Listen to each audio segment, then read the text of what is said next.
Please subscribe the channel and press bell icon for notification. Enter करता हुआ और वो महाराष्ट्र के बजट में अगर पहला रजिस्ट्रेशन जब प्रॉपर्टी कराएंगे तो अगर महिला के नाम से है तो 1% आपको फिर से 5% के 4% आपको स्टैंप ड्यूटी लगेगी, तो रियायत आती हुई।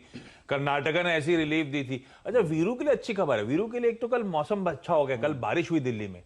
कल मैं बताना भूल गया, कमाई के अड्डे में दिल्ली के बजट में वो आपके वो क्या नाम है, डिप्टी सीएम मनीष सिसोदिया साहब, उन्होंने कहा है कि दिल्ली की पर कैपिटा इनकम जो है सिंगापुर के लेवल्स पे पहुंचाने की तैयारी कर रहे हैं।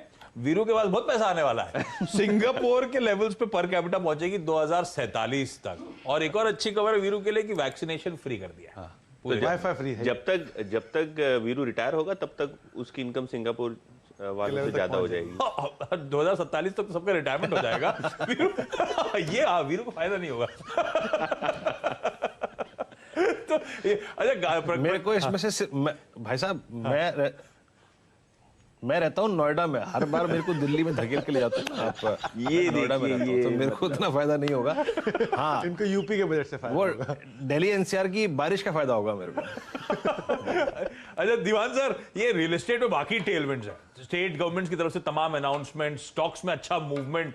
सबसे प्रेफर्ड फंडामेंटली कौन सा रियल एस्टेट स्टॉक है जिसको 2021 के बचे हुए हिस्से के लिए खरीद कर रख लिया जाए? आशीष, रियल एस्टेट में एक्चुअली तकलीफ एक ही चीज की है कि जो मूवमेंट आ रही है उसमें ये पुराने इनकी इन्वेंट्री पे ज्यादातर फोकस रहा है। उसको इन्होंने कंप्लीट किया सारी प्लेयर्स ने और बेचना शुरू किया। हाँ, तो रियलाइजेशन आ गए, जिनकी थोड़ी बैलेंस शीट ठीक ठाक है उनके लिए एक फायदा अच्छा हो रहा है। बट साउथ में जो चेंज आ रहा है और खास करके जो इंफ्रास्ट्रक्चर स्पेंडिंग हो रही है, जो जॉब क्रिएशन हो रही है, खास करके केरला, तमिलनाडु, कर्नाटका साइड में, वहां पे मुझे लगता है आपको ज्यादा वो दिखेगी। इसलिए आप देखिए अच्छे सक्सेसफुल प्लेयर्स जो बन रहे हैं वो साउथ से ही आ रहे हैं। आज पुरवनकरा की सुमित ने जो बात की वो कहां से आ रहे हैं, वो साउथ से आ रहे हैं। अब वो बॉम्बे में भी 500 करोड़ 450 करोड़ की लागत लगाने तैयार हो रहे हैं। तो आई थिंक दैट्स, बट इस स्पेस को डायरेक्टली स्टॉक लेने की बजाय आशीष, मुझे लगता है जो home improvement, home financing, cement, ये जो प्लेज है ना, इनमें बहुत बढ़िया आपको मिलता है। क्योंकि प्लेयर कोई भी बड़े, गोदरेज की बिक्री हो या डीएलएफ की हो या ओबरॉय की हो, आपका सीमेंट तो बिकना ही बिकना है, सरिया बिकना ही बिकना है, फाइनेंसिंग होनी है। So I think that's a much more, जिसको कहते हैं ना, रिस्क रिवॉर्ड के हिसाब से थोड़ा सा वो ज्यादा अच्छा प्ले रहेगा। सीमेंट अच्छी चीज है और होम फाइनेंसिंग तो बिल्कुल बल्ले बल्ले है ही उसमें। स्टेट की तेजी को बुनाने का ज्यादा अच्छा तरीका है कि सीमेंट, होम इंप्रूवमेंट सॉल्यूशंस वाली कंपनीज, उनके थ्रू इस तेजी को चेज किया जाए। अच्छा, एक थोड़ा सा रैंक अंडर परफॉर्मर रहा है इस बैंकिंग में। वैसे भी जब बैंकिंग प्रेशर में था तो इंडसइंड बैंक पे दबाव था, जब इंप्रूवमेंट आ रहा था तो बहुत। Please subscribe the channel and press bell icon for notification. Meaningful improvement IndusInd bank पे नहीं आ रहा, लेकिन इस पे एक ब्रोकरेज रिपोर्ट आई है जो तेजी की बात कर रही है। बिल्कुल बिल्कुल बिल्कुल। तो आशीष, सीएलएसए ने आज इंडसइंड बैंक की जो कॉल है, वहां टारगेट अपना रेस कर दिया है। 1325 रुपए का नया टारगेट है और पहले ये टारगेट हुआ करता था 1100 रुपए। तो लगभग 225 रुपए का बड़ा जो टारगेट प्राइस रिवीजन सीएलएसए ने आज किया है। सीएलएसए का मानना यह है कि इंडसइंड ने एक ट्रांसफॉर्मेशन जर्नी शुरू कर दी है। पिछले 2 सालों से लगातार इस जर्नी पे काम हो रहा है। ऑब्वियसली जो कोविड में एसेट क्वालिटी पे चिंताएं थी, बखूबी इंडसइंड बैंक ने उसको बढ़िया तरीके से टैकल किया है और इसके रिजल्ट्स आने वाले क्वार्टर्स में हमको दिखाई देंगे। लायबिलिटी साइड जो है एक वर्क इन प्रोग्रेस हो रहा है, क्योंकि देखिए प्राइवेट बैंक है, डिपॉजिट्स लाना और काफी सारे वहां बदलाव करना वो बहुत टाइम कंज्यूमिंग चीज है। तो वहां कंपटीशन भी बढ़ता हुआ दिखाई दे रहा है, लेकिन इंडसइंड बैंक वहां भी कामकाज अपना जबरदस्त कर रहा है। और जो रिटेल एसेट्स हैं, क्योंकि इनका जो फोकस है रिटेल साइड पे ज्यादा है, तो रिटेल एसेट्स है वहां से रिटर्न्स और इंटरेस्ट इनकम बढ़ती हुई दिखाई दे रही है। तो ओवरऑल बेसिस पे अगर आप देखें तो इंडसइंड बैंक पे सीएलएसए का काफी अच्छा बुलिश स्टांस आज की रिपोर्ट में देखने को मिल रहा है। तो 1300 के ऊपर जाने की तैयारी हो सकती है इंडसइंड बैंक की इवेंचुअली। सतपुते सर, कुछ मूड बदलेगा क्या? सतपुते सर ने पिछले कुछ दिनों में इंडसइंड बिकवाया था और वो वाकई थोड़ा सा अंडर परफॉर्मेंस रहा है स्टॉक में। सतपुते सर, अब बैंकिंग फाइनेंशियल लाइमलाइट में आ रहे हैं। बिल्कुल आशीष, और देखिए कल अगर आप देखो कल बाजार में आईटी ने सपोर्ट किया, लेकिन एक्सिस और आईसीआईसीआई का चार्ट आप देखें वहां पे भी मुझे लगता है कि कहीं ना कहीं एक मूव आने के लिए रेडी है। कोटक तो परफॉर्म कर ही रहा है, सो इंडसइंड एक लगा है। तो चलो इसका स्ट्रक्चर देखते हैं क्या हो रहा है। देखिए 1000 का पुट, इसका क्लोज है 1030। 1000 का पुट सबसे ज्यादा एक्टिव है, इसका मतलब 1000 पे पुट राइटर खड़े हैं, तो इसके नीचे ये फिसलेगा नहीं तुरंत। कल एक बार इसने टेस्ट किया लेकिन वो इंटैक्ट है।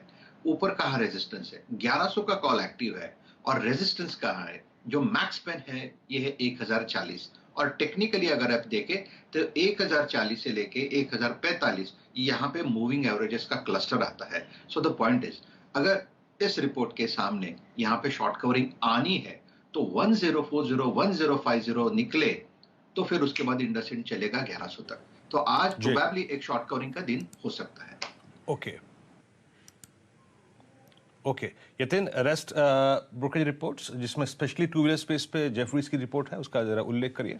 हाँ, तो वीरेंद्र देखो, ये जेफरीज की रिपोर्ट आई है टू व्हीलर्स पे, और जेफरीज जनरली काफी अच्छा माना जाता है ऑटो सेक्टर के कवरेज के लिए।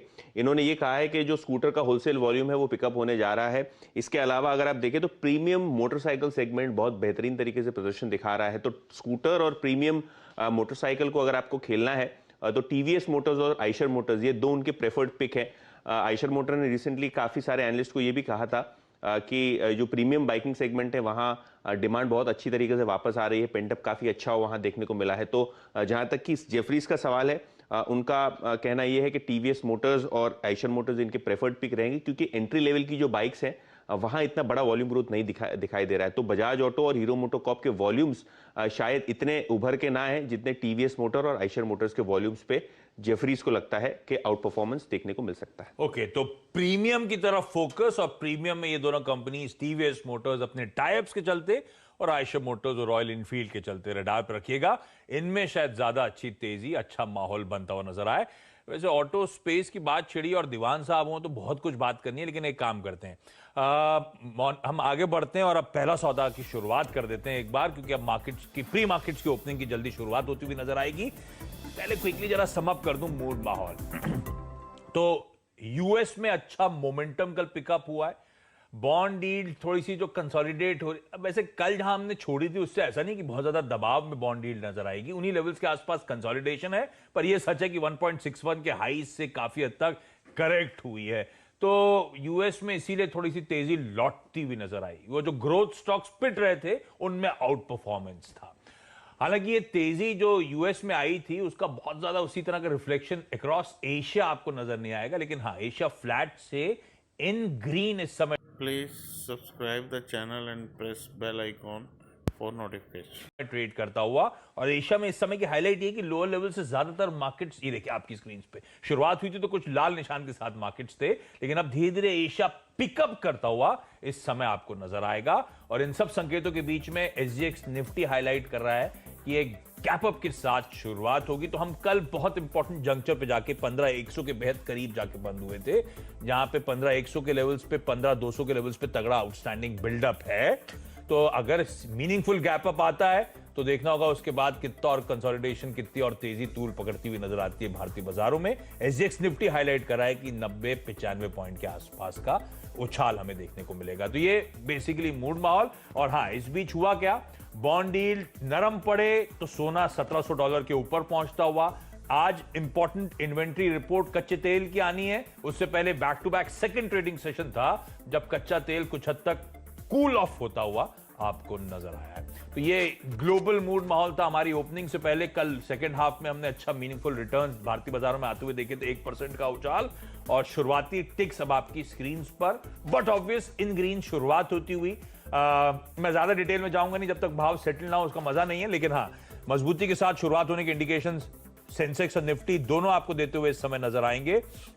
कौन से स्टॉक्स हरकत में, क्योंकि उसका तो मोटा मोटी मूड का जायजा ले लेते हैं। आईटी, पूरे एक्सपर्ट्स ने कल शाम से जो चर्चा शुरू करी, आज सुबह भी आईटी का पूरा तड़का आपको चैनल की प्रोग्रामिंग में नजर आया। टीसीएस, इन्फोसिस, विप्रो, टेक महिंद्रा, ये सारे स्टॉक्स अच्छे खासे हरे निशान में शुरुआत होने के इंडिकेशंस देते हुए। कल इन फोकस था बीपीसीएल का स्टॉक, जहां पे ट्रेजरी स्टेक सेल हुआ था 7% का, 5-5.5 हजार करोड़ पे मोबिलाइज हुए थे। उस प्रेशर के बाद बीपीसीएल उभरता हुआ नजर आएगा। दीवान साहब से मैं लिख लेता हूं, इस पे भी बात करनी है मुझे कि इस स्टॉक में खरीदारी करनी है कि नहीं करनी अब, क्योंकि वो 25 तारीख को ऑल इंपॉर्टेंट बैठक है डिविडेंड डोल आउट को लेकर। टाटा मोटर्स स्ट्रेंथ के साथ शुरुआत कर दो। टीसीएस और टाटा मोटर्स दरअसल टाटा ग्रुप की दोनों एंटिटीज अच्छी मजबूती के साथ शुरुआत होने की इंडिकेशन देती हुई विप्रो तूल पकड़ता हुआ आपको, तो बेसिकली आईटी का तड़का है, ऑटो है। कल मेटल्स में कुछ प्रेशर आया था तो मेटल्स उस प्रेशर से उभर रहे हैं। हिंडाल्को, जेएसडब्ल्यू स्टील जैसे स्टॉक थोड़ा सा बेहतर परफॉर्म करते हुए इस समय नजर आ रहे हैं। और यतिन की रिपोर्ट कह रही थी कि भाई आपको टीवीएस मोटर्स, रॉयल एनफील्ड जैसे प्रीमियम स्टॉक, जो प्रीमियम ऑफरिंग्स है जिनकी, उस पर बैट करना है। तो जिसकी नहीं है हीरो मोटोकॉर्प, वो इस समय सबसे ज्यादा वो इन रेड खुलने के या फिर फ्लैट इंडिकेशन दे रहा है शुरुआत होने के। इनिशियल टिक्स है, इन्हें छोड़ देते हैं, अब रिविजिट करेंगे जब 9:06, 9:07 के आसपास 9:07 से 9:08 के बीच में जो सेटलमेंट हो जाएगा तो मैं रिविजिट करूंगा कहां मोमेंटम है, कहां ट्रैक्शन है। अच्छा, क्विकली सचिदानंद उत्तेकर साहब को स्क्रीन पे लेकर आइए, उसके बाद 2020 का अपडेट लिया जाएगा। सचिन, आज का सबसे प्रिफर्ड बेट कौन सा है? Good morning. Anil ji, Ashish ji, in fact जिस तरीके से मार्केट का मोमेंटम है, मुझे लग रहा है यहाँ पर ब्रेंट क्रूड में जो रिवर्सल आया है, मुझे लग रहा है वो काफ़ी फर्म लग रहा है। जिस तरीके से यहाँ पर एक स्ट्रक्चरल चेंज नजर आ रहा है, काफ़ी समय से एक नेगेटिव डाइवर्जेंस था, वो पर्टिकुलर डाइवर्जेंस प्ले आउट हुआ है एंड एक dark cloud cover formation establish हुआ है, जिसकी वजह से मुझे लग रहा है लगातार यहाँ पर एक वीकनेस आनी चाहिए एंड 60 के आसपास के स्विंग्स बनने चाहिए। तो मुझे लग रहा है इसी के वेरिएंट्स में देखना चाहिए, एक बड़ा फैक्टर चेंज हुआ है तो एशियन पेंट या फिर पेंट स्टॉक्स पे नजर होनी चाहिए। जिस तरीके से कल का डेटा था, लगभग शॉर्ट कवरिंग की रैली यहाँ पर एक्सपेक्टेड होगी। 2430 काफी कॉन्फिडेंटली इसने पार कर दिया है। सो जिस तरीके से मोमेंटम है, मुझे लग रहा है 2485 से 2500 के आसपास के स्विंग्स बनने चाहिए एशियन पेंट में। स्टॉप लॉस आपको लगाना है 2405 के आसपास। ओके, चलिए एशियन पेंट्स पे आपकी राय है। क्रूड में अगर आप देखें जो थोड़ा सा रिलीफ एक मूव आया है, स्विंग डाउन स्विंग, उसका एक बेनिफिट एशियन पेंट्स और बजाज पेंट्स और इनफैक्ट आप पिडिलाइट को भी हो सकते हैं। विप्रो करीब 4.25% ऊपर 15 रुपए की तेजी, 430 480 पे ट्रेड करता हुआ। Please subscribe the channel and press bell icon for notification.